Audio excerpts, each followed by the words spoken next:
नमस्कार दोस्तों, आज हमारी भोजन वाटिका में आपका बहुत बहुत स्वागत है।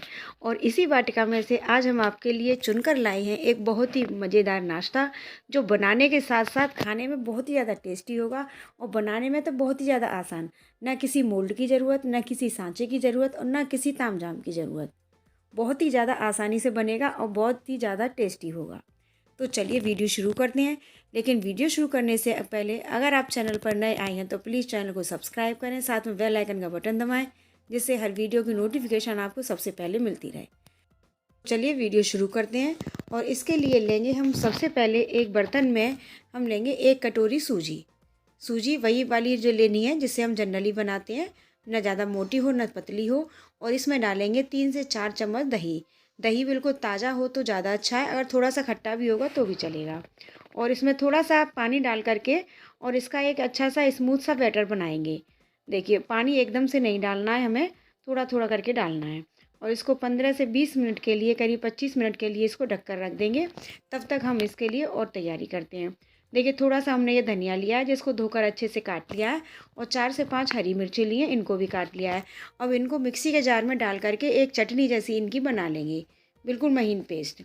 अब देखिए 25 मिनट बाद अपनी सूजी को देखेंगे हम कितनी अच्छी से स्मूथ हो गई है, क्योंकि सूजी को भिगोना पड़ता है, क्योंकि ये थोड़ी सी मोटी होती है तो इसे फूलने में टाइम लगता है थोड़ा सा, इसलिए। अब देखिए वो चटनी हमने बना ली थी हरे धनिया और मिर्ची की, और इसमें 2 चम्मच करीब डालेंगे। अगर ज़्यादा डालना चाहें तो आप ज़्यादा भी डाल सकते हैं, लेकिन 2 चम्मच इसमें एक कटोरी में काफ़ी है। थोड़ा सा टेस्ट के अकॉर्डिंग इसमें नमक डालेंगे, और अगर आप मसाले और भी इसमें डालना चाहें तो वो भी डाल सकते हो। और ये आधा चम्मच करीब डाला है हमने बेकिंग सोडा, जो खाने वाला सोडा होता है, घर में जो होता है मीठा सोडा, वही वाला डालना है। और इन सभी चीज़ों को हम अच्छे से इसमें मिक्स कर देंगे, इस तरीके से देखिए। और देखिए अच्छे से मिक्स होने के बाद, और इस नाश्ते को बनाएंगे हम इस थाली में। किसी मोल्ड वगैरह की हमें बिल्कुल ज़रूरत नहीं है। थाली लेंगे एक, और थाली में लगाएंगे थोड़ा सा कुकिंग ऑयल। अच्छे से इसको ग्रीस कर लेंगे, ब्रश की हेल्प से करिए चाहे हाथ से करिए, कैसे भी कर लीजिए।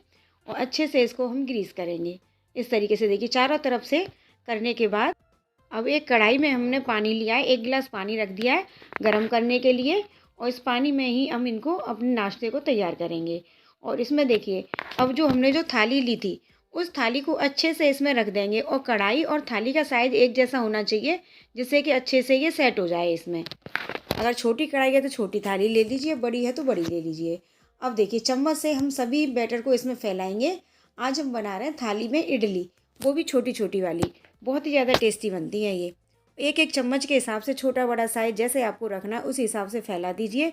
और करीब इसको 5 से 10 मिनट बाद हम इसको चेक करेंगे।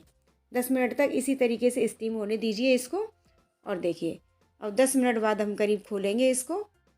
और अब देखिए हम इसको किसी फोक वगैरह की हेल्प से या किसी टूथपिक से इसको देख लेंगे डाल करके कि ये हमारी अच्छे से पक गई हैं या नहीं। ये देखिए अच्छे से हो चुकी हैं, फोक हमारा बिल्कुल साफ़ निकल रहा है, इसका मतलब अच्छी है। और अब इस थाली को हम निकाल लेंगे और थोड़ा सा ठंडा होने देंगे करीब 5 मिनट के लिए।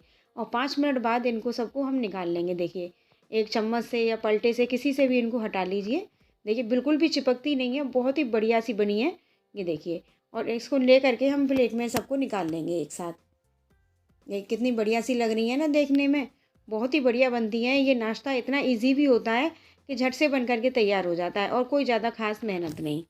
और देखिए फिर दोबारा से अगर बनाएंगे हम इसी में, तो अच्छे से थोड़ा सा ऑयल लगा करके ग्रीस करेंगे, और उसी तरीके से चम्मच की हेल्प से जितना छोटा बड़ा साइज़ रखना चाहें उस हिसाब से रख दीजिए, उसी तरीके से सेम। और 10 मिनट बाद फिर हम इसको चेक करेंगे और देखेंगे खोल करके हमारी इडली बिल्कुल बन करके तैयार हुई है या नहीं।